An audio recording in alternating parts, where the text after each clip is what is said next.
square in order. Let's go!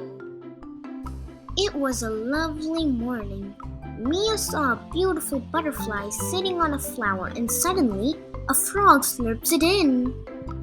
That butterfly was really cute. I wish I saved it from that mean frog.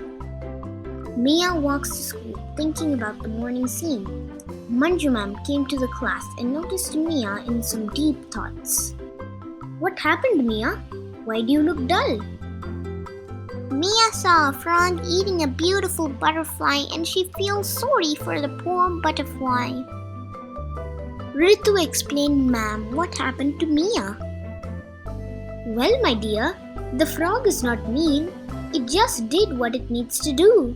Let me ask you a question. What do you all need to do in your daily activities? Energy! Lisa said with full of energy. Very good, Lisa.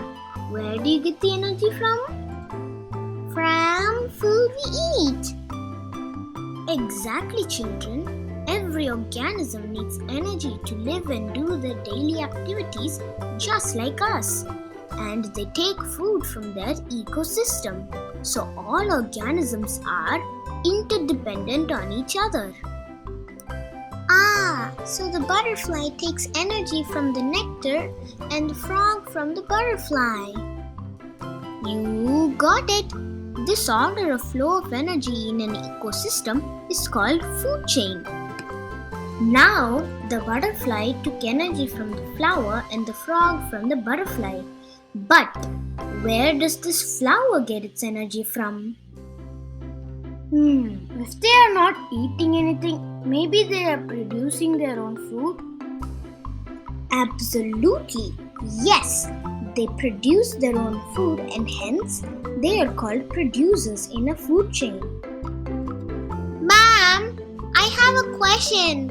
If plants are called producers for producing food, what do we call those organisms that consumes it?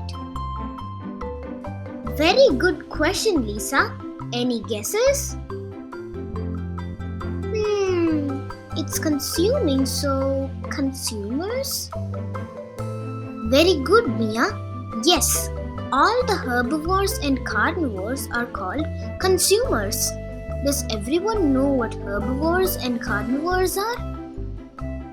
Yes, ma'am. Herbivores are plant eaters, carnivores are meat eaters, and omnivores eat both. Good. Also, depending on where they are in the food chain, the consumers are classified as primary, secondary, and tertiary.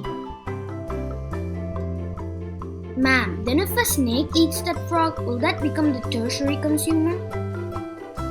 Exactly, Alex. Let's add more organisms to our food chain. What eats a snake? Hawk? Wonderful! Let's then update our food chain. Okay, let me ask you a question. When the frog ate the butterfly, did it get all the butterfly's energy? No, ma'am. Only partial energy is transferred. Good. This is represented by food pyramid. Let's build a food pyramid for our food chain. Ma'am! What if a lizard also eats that butterfly? Yes, ma'am. What if a mongoose also eats that snake? Very good, Ritu and Lisa. You are correct. An ecosystem has multiple food chains linked to one another, and that's called a food web. Let's update our food chain into a food web with Ritu and Lisa's examples. Ma'am, one day I saw a tick on my pet dog. Is that also a consumer? Wonderful observation, Alex. Yes, it's a consumer called parasite. A parasite? A parasite is an organism that lives on or inside other organisms and gets its food from the host.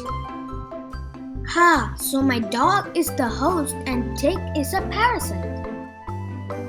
Very good, Alex. Okay, my dears, We learned a lot of interesting stuff today. Next time you step out, you know exactly how we all are connected to nature. Wow, today's class was very interesting.